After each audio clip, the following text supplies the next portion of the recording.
할렐루야. CTS 시청자 여러분 안녕하세요. 저는 요나 3.1 선원장 이예수도 목사입니다. 오늘은 사도행전 13장 2절과 3절 말씀을 통해서 세계 선교의 시작이라는 주제로 함께 은혜를 나누려고 합니다.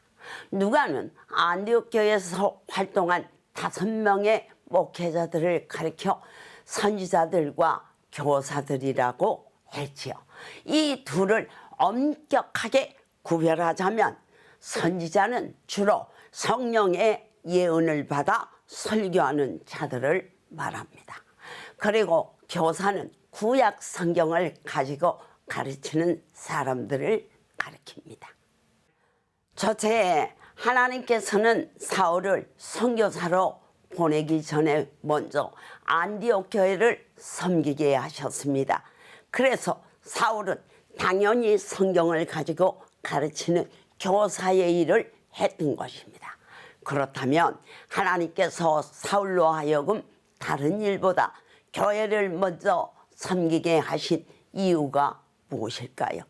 결국 선교하는 목적이 다른 사람들로 하여금 예수를 믿게 하고 하나님께 예배를 드리는 공동체로 세워야 하는 곳이기 때문입니다. 이처럼 안디옥 교회 사역자들이 가진 복음 전파의 열정과 성령님의 인도하심에 따라 복음 증거의 범위가 세계 선교까지 이어지게 됩니다. 그리고 선교는 개인이 자기 마음대로 가고 복음을 전한다고 해서 되는 것이 아닙니다. 교회가 보내야 가능한 일입니다. 둘째, 성령께서 바나바와 사울을 따로 세우도록 특별한 지시를 내리셨습니다. 처음부터 안디옥 교회가 자신들이 이방 선교를 하겠다고 나선 것은 아니지요. 그런데 주를 섬기고 금식하는 가운데 바나바와 사울을 따로 세우라는 성령의 음성을 듣게 됩니다. 여기서 주를 섬긴다는 것은 예배를 뜻합니다.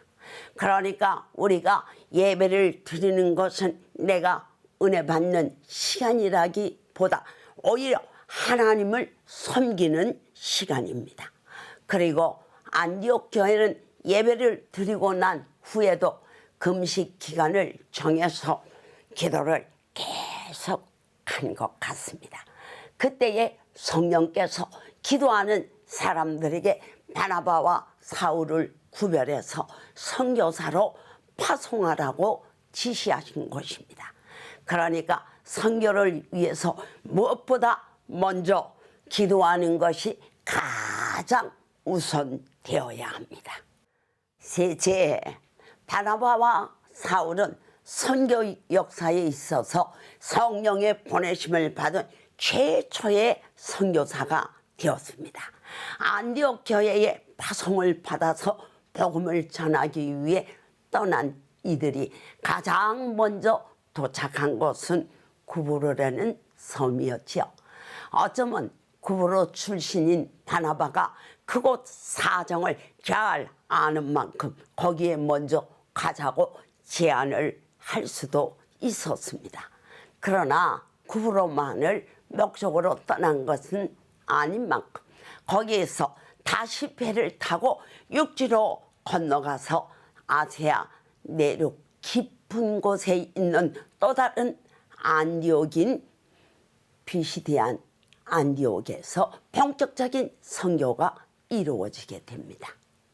바나바와 사울은 살라미에 도착해서는 그곳에 있는 회당에서 복음을 전하고 바보에 이르러 그곳에서 또 복음을 전하게 됩니다. 여기서 사도 바울의 1차적인 선교 방법을 볼 수 있는데 그것은 우선 유대인들에게 먼저 복음을 전하는 것이었죠.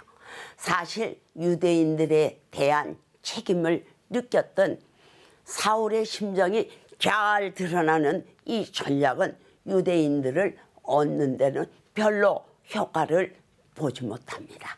하지만 유대인들을 통해서 하나님을 믿으려고 했던 이방인들에게는 폭발적인 성과를 가져오게 됩니다.